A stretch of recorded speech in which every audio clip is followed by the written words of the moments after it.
getting in touch, and thank you very much for doing that, saying, my goodness, in fact, somebody said, good morning, terrorists.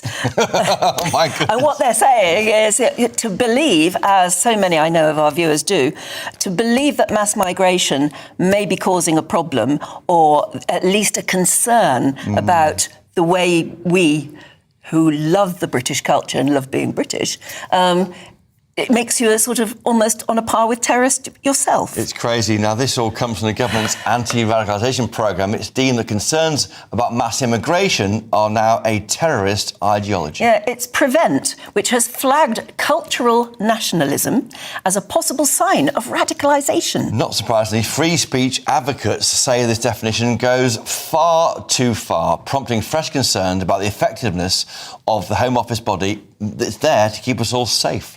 And yet politicians, even the likes of our Prime Minister, Keir Starmer, have all raised concerns over mass immigration. We risk becoming an island of strangers, not a nation that walks forward together.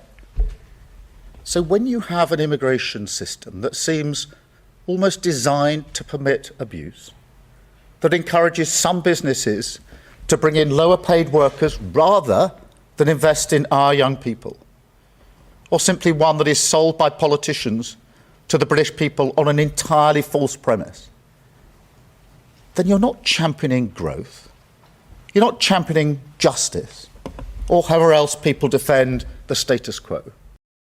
So Keir Starmer there saying things which are now questioned by the Home Office. We're joined now by political commentator Theo Usherwood. Theo Usherwood, this seems ridiculous. Yes, so this is a refresher awareness course, which is part of an annual training programme. And this is provided, and this, actually the report's followed up, it's also in the Times as well as the Telegraph today, and it's provided to police officers, health workers, teachers, those who work in the public sector. They go online, what do we need to look out for?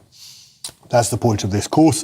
And then when they are interacting with the public, they know the warning signs. And on the basis of having done this refresher course, they can then make a referral to Prevent and make, that they need to bring in this person for the Prevent programme because they've expressed views. You would normally think that, and this would be a perfectly reasonable view, that if you have somebody who is expressing an ideology with a particular ideology that you would see as a forerunner to committing an act of extremism or an act of terrorism, I should say, then that would be the obvious way to, that would be an obvious cause for concern, and you would make then a police officer or nurse or doctor or whatever would make a referral, teacher even.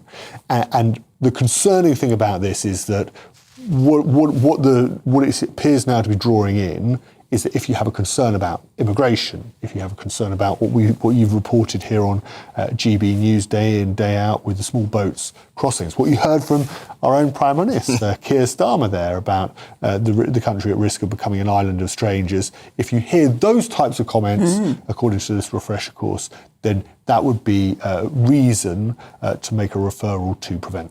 So if, for instance, you take that line that a child in school says to their teacher in one of those lessons where they're all discussing things, my mum and dad are going to vote Reform UK because they're worried about mass immigration, and I feel the same way. Is the teacher going to actually feel that they have to put a little sort of mark against that child's name? Yes. Because, and the inference being that he's coming from a home that actually might be suspicious. And this is the concern of Lord Toby Young, who, of course, is General Secretary of the Free Speech Union, and he says, whilst not defined in law nor subject to statutory constraint, the definition in the training course expands the scope of suspicion to include individuals whose views are entirely lawful but politically controversial. And that's a letter that he's written to the Home Secretary, Yvette Cooper, now asking for some clarification. Now, the Home Office says Prevent, this system, is not about restricting debate or free speech, but about protecting those susceptible to radicalisation. But this looks like it is attacking free speech, and it'll be noted, won't it, by our allies in the White House. They are concerned about this country's approach Donald to Trump free speech. is personally concerned about about this. They see people being arrested for tweets. I do know that the White House has been in touch with number 10 about that very speech about immigration. It's noticed by the White House. They see finally this country is talking the same language as the Trump White House. This damages that. And of course, you rightly said, just when we were discussing this first hour, that the trade deal it's not been completely signed, sealed and delivered. And if Trump personally is very concerned about this, his Secretary of State, Marco Rubio, is very worried about, JD Vance is very worried about this. They're particularly concerned about the Lucy Connolly case and the length of sentence, 31 months in prison. And they will be looking at this, and that partnership with America is incredibly important. And if they feel that their politics, their brand of politics, is suddenly under the microscope of officialdom within the UK from the Home Office and the British government, then that is not going to go down well. That is not going to sit well with the White House. But more broadly, I think it creates a hornet's nest. Well, not even a hornet's nest. It creates just a sort of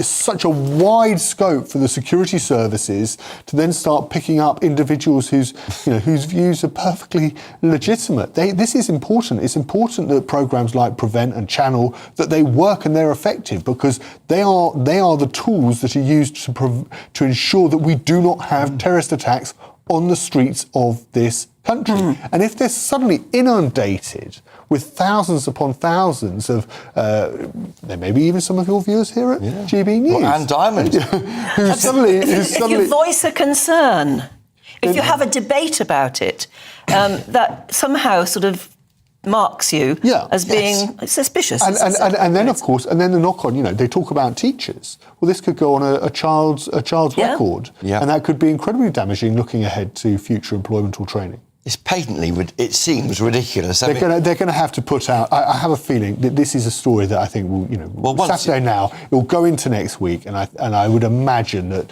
they will have to do some sort of. Normally, once ministers wake up to this, they'll deal with it because it's come from officials. But what I worry about is that how Home Office officials think about us? People concerned about immigration. Is that how they view us? That we could all be terrorists? It's totally ridiculous. It is concerning, and I think you're right, Chris. I think once this gets across the desk of the Home Secretary, Yvette Cooper, I imagine we'll see some sort of clarification going into next week, and I'm sure Kemi Badenoch, the Conservative leader, will be raising this. Nigel Farage, no doubt, will as well. So the pendulum will come back the other way. But you raise a valid point. That is this how we are, or many members of the British public are seen who have concerns about immigration. I mean, I certainly hope, don't you, that our politicians, Kemi Badenoch, as you said, Yvette Cooper, I don't know, are going to be outspoken about this. Will they have the courage to be outspoken about this? I'd have thought so. I think it clearly offends against freedom of speech, all the things they profess to talk about. It's freedom of thought as well, because it says belief that mass immigration is a problem. It qualifies you as being... It creates a boil, it creates resentment. And it's important that when, dealing with this issue, that, the government is seen to be fair and reasonable and just applies some... Seems to me that there's some kind of a virtue signalling, box ticking in the Home Office. But if you're trying to... And people who were trying to keep us safe through Prevent are good people trying to stop the bad guys. This doesn't help them. And make no mistake about it, having a concern about immigration is one thing, but there is far-right extremism as well. There is far-right terrorism as well, just as there is Islamist terrorism and other forms of terrorism. It's an ideology-driven. And it's really important that our security services, who are under constant financial pressure, and when they get it wrong, we all see the effects. So they have a clear run to get to those cases that really matter, because it's a fiendishly difficult job. I can understand if you work in Prevent. You are dealing all the time with people who are seriously problematic and who have horrible views and who may want to cause hurt in some cases. And maybe they just get overwhelmed by that. They see so much of it. And their objectivity falls, doesn't it? But to call love of your country and a belief that we have a cultural, a culture that we want to preserve, to call it cultural nationalism is terribly Orwellian, isn't it? They're making up words that make us sound as though we're all terrorists. Well, anyway, the Home Office has said this. Now, Prevent is not about restricting debate or free speech, but about protecting those susceptible to radicalisation. I suspect that statement may develop through the day. Yeah, they need to say more than that, don't they, really? They need to. And do you think Yvette Cooper will do anything about this? Well, I mean, Or does she believe this look, herself? the Commons is sitting next week, and I'd imagine that this story will, if it's not subject to a statement, then I'm sure an opposition MP is going to ask an urgent question on the floor of the Commons. So MPs over the top of their newspapers will be And we'll be raising their it coffee out Monday morning in the lobby briefing with the Number 10 spokesman.